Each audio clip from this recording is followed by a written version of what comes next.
Let's talk about the shadows of the financial world. We're going to dive into those unseen forces that can make markets convulse, often without a single whisper of news to explain why. You've seen it happen. It's the central paradox that just haunts finance. A totally normal day, no major headlines, no economic bombshells, and yet the market suddenly plummets. I mean, if prices are supposed to reflect information, what information is driving this? This is the kind of question that takes us way beyond the textbooks. So let's unpack this a bit. On one hand, you've got this beautiful, elegant theory of efficient markets. It basically says prices are rational, they're logical reflections of everything we know. But then there's the messy reality we all live in, markets that are driven by fear, greed, and something way more primal than just data. Our journey today really begins in that giant chasm between these two worlds. To even start to understand this gap, we have to wrestle with a pretty profound idea. What if our beliefs don't just interpret reality? What if they actively create it? This is the heart of a concept known as reflexivity. George Soros? Well, he put it perfectly. The market isn't just a passive scoreboard telling you the state of the economy. No, it's an active player on the field, and it's influencing the game as it's being played. What the market thinks has real, tangible consequences. So what is reflexivity really? Think of it like a feedback loop where belief and reality are constantly chasing each other's tails. We believe a stock is valuable, right? So we buy it, which drives the price up. That higher price then literally changes the company's reality. Now it can borrow more money, it can expand, it can hire more people. And this improved reality seems to validate our initial belief, creating this powerful self-fulfilling prophecy. This is how markets can generate their own weather out of thin air. A housing bubble is the classic example. As home prices rise, people feel wealthier. Their houses are worth more, so they have more collateral to borrow against. Banks are happy to lend them more money, so they take out loans, maybe buy another property, spend more. And you guessed it, that pushes prices even higher. The boom isn't fueled by some new piece of information. It's fueled by the reflexive loop between belief and credit. Okay, so if reflexivity is the framework, what's the engine driving it all? Well, for that, we have to look inward, at the flawed, fascinating, and often irrational wiring of the human mind. Because it turns out, we are not the perfectly rational creatures that the old economic models wanted us to be. Yeah, the market is less like a supercomputer and much more like an emotional yo-yo. Our collective psychology, all our fears, our greed, our moments of overconfidence, they aren't just noise in the system. In many ways, they are the system.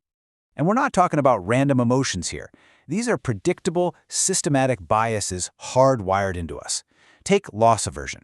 A 10% drop in your portfolio just hurts way more than a 10% gain feels good, and that leads to panic selling. Then there's herd behavior. When things get scary and uncertain, we stop thinking for ourselves and just copy what everyone else is doing, which just amplifies whatever move is happening. And of course, recency bias, which tricks us into thinking that whatever's been happening lately will just keep happening forever, fueling bubbles and making crashes even worse. So we have the philosophy of reflexivity, and we have the psychology of bias. But there's a third, hidden layer to all this, and this is where it gets really interesting. Let's talk about the market's plumbing. The actual mechanics that can turn a tiny spark of fear into a raging inferno. And this is a really crucial point. We love to blame fear and greed for everything, but some of the most violent market moves have a completely different cause. They're not driven by human choice at all. They're driven by automated, mechanical, and frankly, forced actions that are hardwired right into the structure of the market. One of the most powerful of these hidden forces is something called the gamma trap. Okay, so imagine the big banks who sell options to you and me.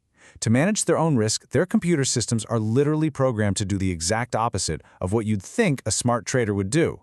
They are forced to sell into a falling market and buy into a rising one. It's not a decision, it's an automated mechanical reflex.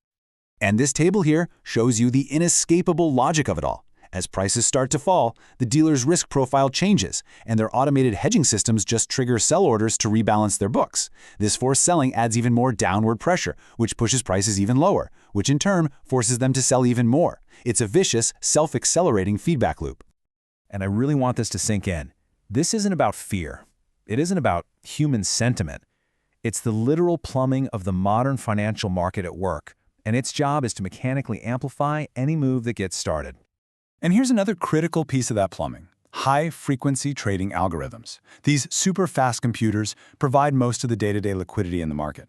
the constant willingness to buy and sell. But during the famous 2010 flash crash, as soon as things got a little chaotic, these algorithms just vanished. They switched off. The number of buyers in key markets dropped by 55%. And when you still have sellers, but the buyers just disappear, prices don't just fall, they fall into a black hole. Okay, so now let's put all three of these layers together: the reflexive beliefs, the psychological biases, and these hidden structural amplifiers.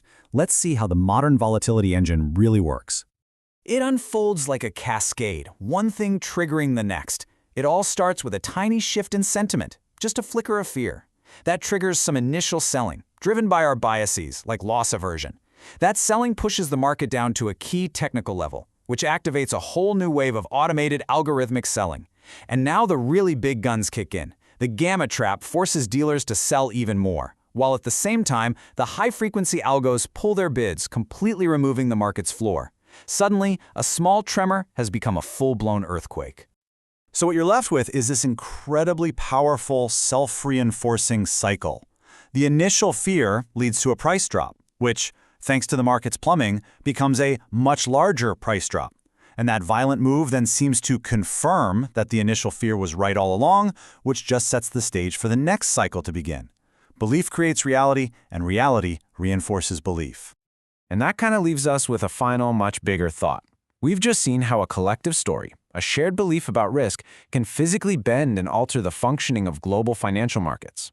So it really makes you wonder, if our shared perceptions are this powerful in shaping something as concrete as prices and value, what other, maybe more fundamental realities are we all collectively shaping every single day without even realizing it?